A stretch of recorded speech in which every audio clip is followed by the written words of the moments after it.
Hi, I'm Mario Correa. I'm going to explain to you why people do estate planning and really what one of the main goals is. One of the main goals is to avoid probate. And the reason, so the question is, what is probate? And probate's going to court.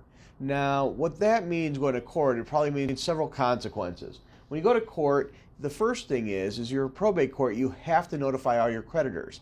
That's not true if you're able to avoid probate court. So you don't have that obligation to notify creditors of the death and the right to be paid. And you can imagine how that turns out. We call the creditor and we ask, hi, how would you like to be paid? The answer is always the same, yes. And the problem is we lose all the leverage because we're under legal obligations to pay them. It's different if you aren't under those legal obligations, then you can negotiate better terms for the estate. The other is you start getting costs. You start getting filing fees. You have to have a bond if you're in probate court. You have to have filing fees to open up the probate court. You may need to be notifications. So the fees start adding up, and costs start adding up. In addition to the costs, you also have the attorney fees. So now you have to have an attorney follow these procedures to start going to court. If it's a supervised administration, we have to prepare detailed accountings. So there's a lot of costs involved. Another item is time. You have to keep a probate estate open for a period of time to access creditors. There's a minimum of 6 months from when it opens up. Estate administrations can be much more efficient, much quicker. The other issue is disputes. Where are we when we're in probate court? We're in court. We have to give a copy of the will to the family members. Family members can come up and dispute the will more easily because we're already in court. It's easier to start the dispute process. If there is no will, family members can step in and try to be appointed the administrator themselves. So there's all these openings for argument, openings for disputes when we're in court. And it's even worse if you have minor kids. If you have minor kids, then you could potentially be in guardianship court for minors. Guardianship court is like probate every year till that minor reaches adult age. So that's even a lot more expensive. So we can avoid all this with just some simple planning and using a trust. And this is why people do trusts. What a trust is basically a contract, okay? And I think it's best understood with an example. So let's say that I'm leaving the country or going off to war is when it originally arose. And I'm leaving the country and I give my brother $100,000. And I make a contract with him because I just don't want to give it to him. And my brother is going to be the trustee. He'll have to give that money for the benefit of my children. So there's three key parties. We have the grantor, the person creating the trust. We have who's ever following the instructions. So we have the instructions. The instructions are going to tell us who it's paid for, the beneficiary, and the trustee is kind of like, I like to think of a trustee as the employee. This person is doing whatever you said needs to be done. Okay?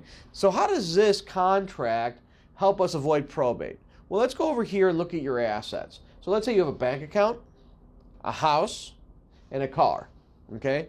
So what are we going to do? We're going to create a trust, and in this trust, let's say I'm leaving the country, and I wanted to give the $100,000, I wanted to give the house, and I wanted the car to my brother for the benefit of my children.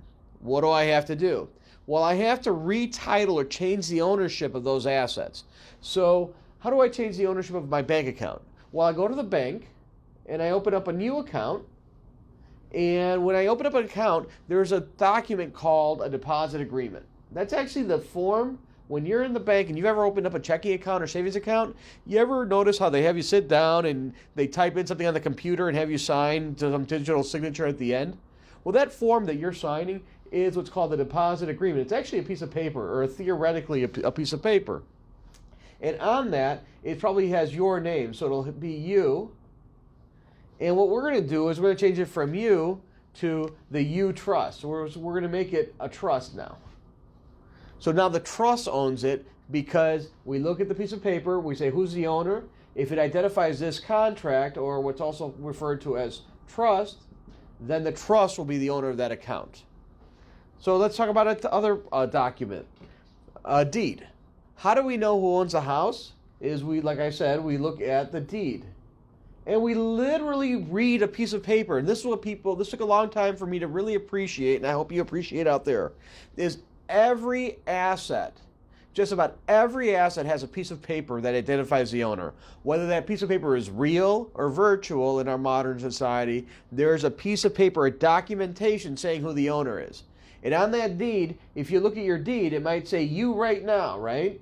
Well, we'll create another deed, and that new deed will say your trust. So you literally no longer own the house, the trust owns the house.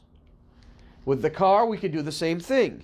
Where you're on title, we used to have it called the pink slip, where you're on title, it'll be you.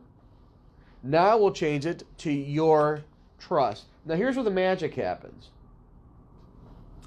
Is when you die, who's going to own the assets? We literally go through all these pieces of paper and we say, who's on that deposit agreement?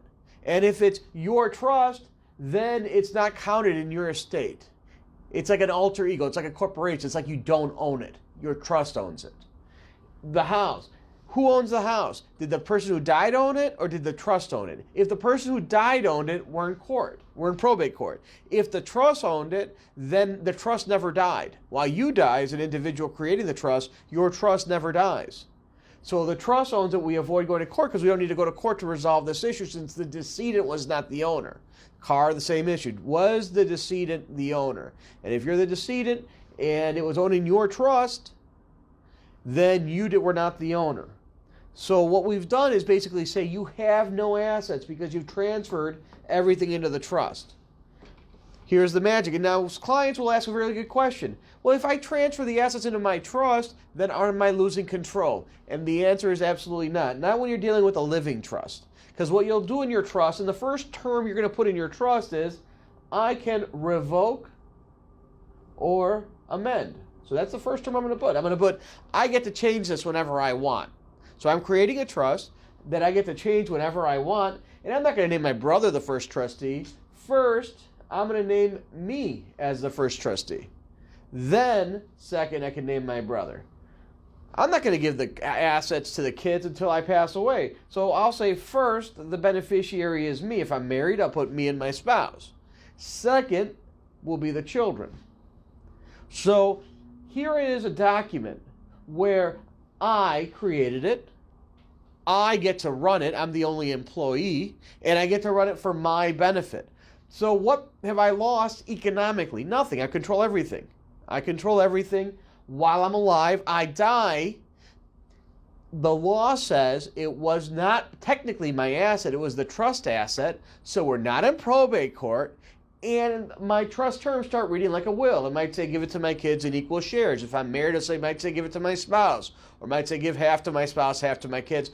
Whatever details we need to work into the trust, and those will be for another session. I can talk about some of the great provisions we can put in that'll protect those assets. So if a child gets divorced, they still get to keep this asset. If a child goes bankrupt, they still get to keep the inheritance. There are ways that I can construct that for you. I can also construct trust to help you with taxes so that you can avoid inheritance tax. We could also create trust with provisions that'll avoid nursing home poverty. Let's say that you're at risk of having to go to long-term care, won't be able to afford $10,000 a month for more than a year or two.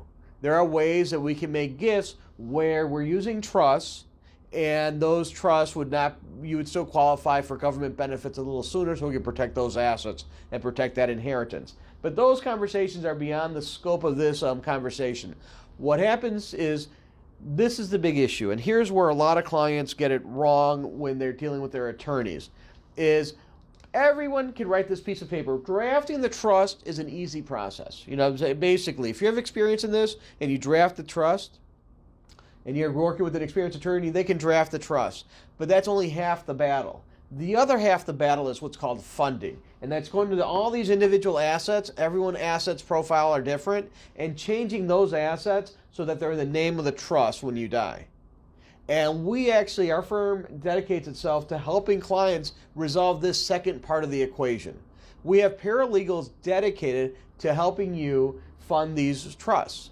So what happens typically is, in the typical situation, someone goes to an attorney, they'll do an estate plan, they'll get a trust, and they'll say, oh, I did the trust, I'm done. Well, that's not correct. You're only halfway through. Really, you have to do the other half of the work, which is retitle these assets if your goal is avoiding probate. If you don't retitle those assets, then we're going to go through probate anyway because we have to deal with these assets that are in your name. So when you are looking for or searching for the right type of attorney for you, ask that attorney, is he going to assist you in funding the trust? And I think you'll find that that's really where the challenge is, and only a few attorneys go that extra mile because they're set up for it. They have the paralegals to help you do that, to fund that trust. If you have any questions, please feel free to call me, Mario Correa, at 773-489-8500.